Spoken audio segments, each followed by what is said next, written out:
right, so yeah, explain your job duties a little bit if you can.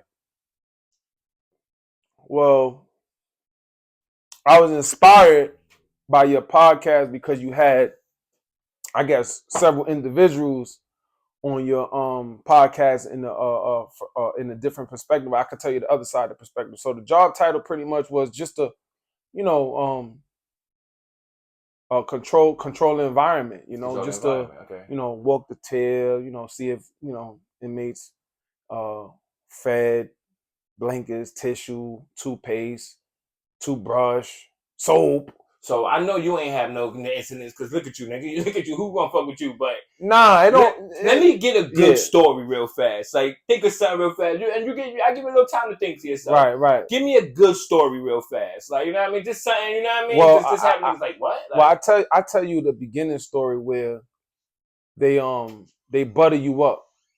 Yeah. So they'll put you in a housing area like veterans or something where niggas is locking in. Old heads. And old heads. Yeah, old heads. If you be like, yo, on the count, niggas is in front of the cell, and you like 1, 2, 3, 4, whatever the count is.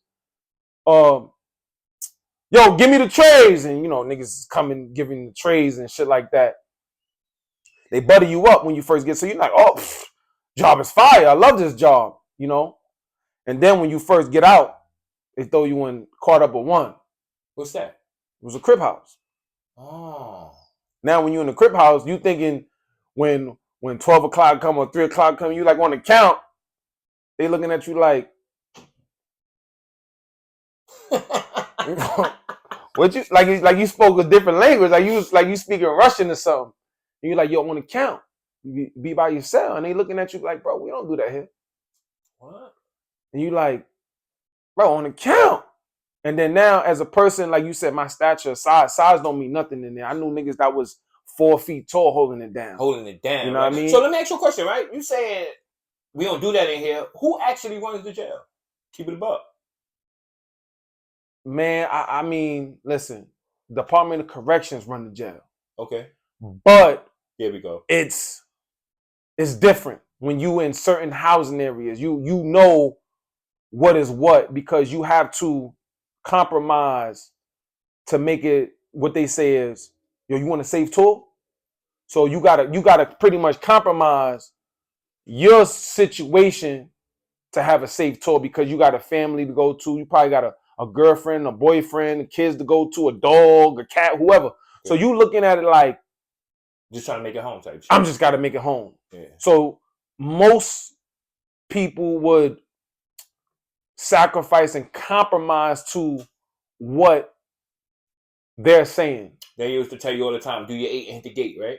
Do your 8 and escape. But it was never 8 and escape. You know what I mean? So it was like 20 and escape type shit. Like it was about like 16 plus an escape. Yeah, 16 plus an escape. The money's awesome though. I ain't gonna lie, the money is awesome. But it was 16 and escape.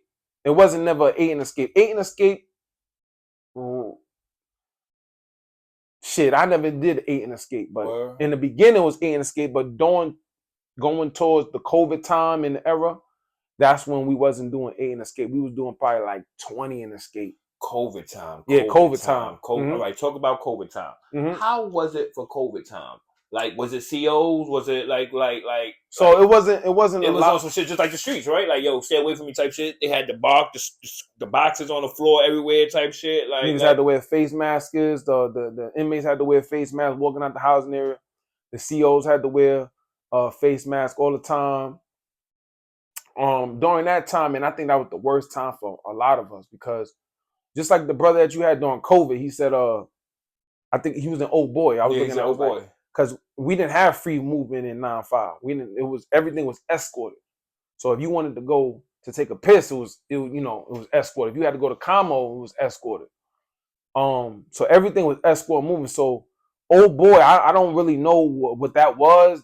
Opening the door and walking out, I don't know if that's true or not. I don't know, but it was always an officer with you at all given time in C95. So COVID, I think that fucked up the world. That fucked up the prison system. That fucked up NYPD. It fucked up MTA. Yeah, because have you heard what the homie just said, right? he ain't have a guard in his dorm for 24 hours. One of the homies just said that. He just said that to us. He didn't have a guard in his dorm for 24 hours. Listen, y'all, do you know what it is to not have a guard for 24? You know what this could do in 3 minutes? Well, they had an A officer, though. If they didn't have a floor officer, which was the B, they had an A officer. Which is the bubble. Correct. So. But his job is not to even leave the bubble, right? Like, he got to just look like. I mean, you still got to, like, see, the thing is, I didn't have an officer, but you still had somebody present. If you needed fucking tissue, there was still somebody there. You know what I mean? So that's why I'm saying, like,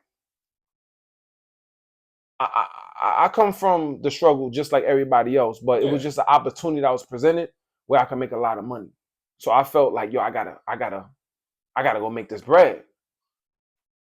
And when they see people that's from the same struggle, they understand, like, yo, this nigga's kind of different. He's built different.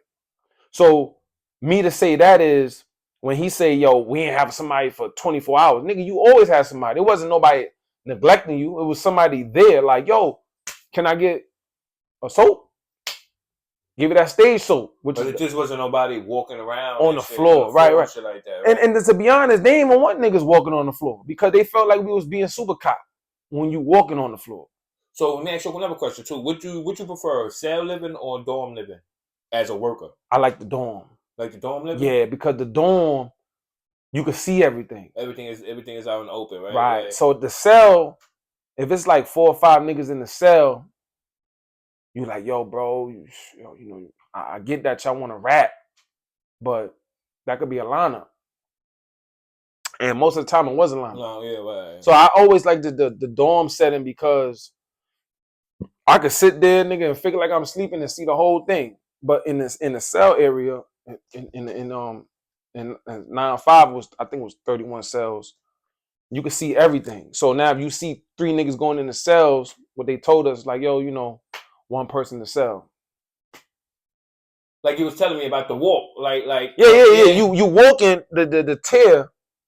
I could say most people probably won't know, but like let's just say a block, right? So if you on fucking 23rd Street and then you got to walk to 22nd Street, that's the tier. Like a good block like that, that was the tier. So if you walking down the tier, you walking a good 30, 40 seconds to and from.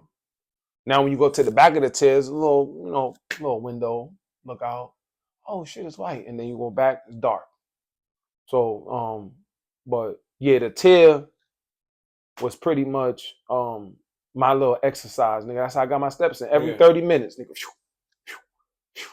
Some housing there, you probably gotta do more than 30 minutes. You probably gotta do every 2 minutes. Yeah, every 2 minutes. Because it's so active. There's so many people, you know, doing crazy shit. Okay. So anybody on the island that name like you that not say rung bells, but niggas was really like, and you don't have to give real names either. That not even you was like, I ain't fucking with this nigga. Like you know what I mean? I ain't scared, but I ain't stupid either. You know what I mean? It was certain I wouldn't even say a particular person, but it was certain housing areas where you knew that you couldn't be what they call a super cop. Yeah. So, for example, give me a housing area. Let's just say a house, just housing. I don't want to say a housing area. I said a housing area earlier, Quadruple 1, right? So let's just say Quadruple 1 again, right? You knew if you was going to Quadruple 1, you couldn't be super cop. You know what I mean? Like I'll tell you a real story, right? Yeah.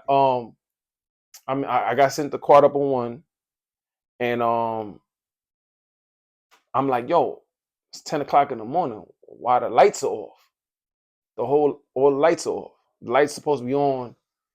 I forget. I think it probably like who cuts the lights off? We turn the lights. We got control of the lights. They don't have control. Okay, yeah. So why the lights off? Like, so I'm like, yo, turn on the lights. They like, nah, bro. You wildin'. They like the lights off. And this is the security guard telling you this. We not security, nigga. No, it's the CO. Yeah, this is the other CO telling you. Yeah. Like, so my bad, not security. No security because we peace officer. We could do arrest, niggas carry firearms and all that. You know what I mean? My fault. I apologize. So this is the other CO telling you this. Right. He's like, I'm like, yo, bro, turn on the lights. He's like, nah, bro, they don't want the lights on. And in my head, I'm not a gangster. I'm not tough or nothing. I'm just going based off of the academy structure of like, yo, bro, at certain time the lights got to be turned on. So I turn the lights on, and then I just see, we from the, for the projects, turn on the lights on, all the roaches come out. Whoa. So I'm like, niggas rush me like, yo, what you doing, bro? I'm like, niggas, this time, the fucking light gotta come on. They like, bro, you knew? I'm like, yeah, I just came out. I'm a blunt person. I'm like, yeah, nigga, I just came out the cabin. The fuck, nigga? Lights gotta come on. They like, yo, we gonna give you a pass today because you knew. And I'm like, pass? What that mean? They like, we gonna give you a pass. So I'm like, all right, cool. I ain't thinking nothing of it. Fucking like 2 weeks on the job. Didn't know nothing. And then I get back to the housing area again. Same thing. I come in. I'm like, yo, a certain time, like, so they was like, oh, that's B. Yo, B. Because they, niggas called niggas by their last name. It was on the shirt. It was on the shirt. So they was like, yo, B, what up? And I'm like, yo, what up, bro? They like, yo, bro, last time you was cool, but this time you not coming in. What? I said, what do you mean I'm not coming? I gotta work. I gotta, I got an 8-hour or 16-hour or 30-hour, whatever the amount of time was. Niggas wrapped the shirt, the towel around the gate, and they ain't let me in. And I'm like, bro, I gotta work. And in my head, I'm still brand new. I'm not thinking that you gotta formulate to what's going on. So I'm just like, yo, I'm pulling in the gate. They pulling on the gate. And then, the captain comes like, yo, you know what I mean? I ain't gonna get into what the captain did, blah, blah, And then I'm like, all right, cool, whatever. So whatever happened was with the, that situation. So basically the captain was like, yeah, just leave these niggas alone. Like I don't know about none of that, but the captain did whatever. You feel me? I ain't getting into all no details. So the captain's like, blah, blah, blah, blah. And I'm like, all right, cool, whatever. So I get on the floor and one of the dudes coming to me, I'm doing Sudoku. I love Sudoku.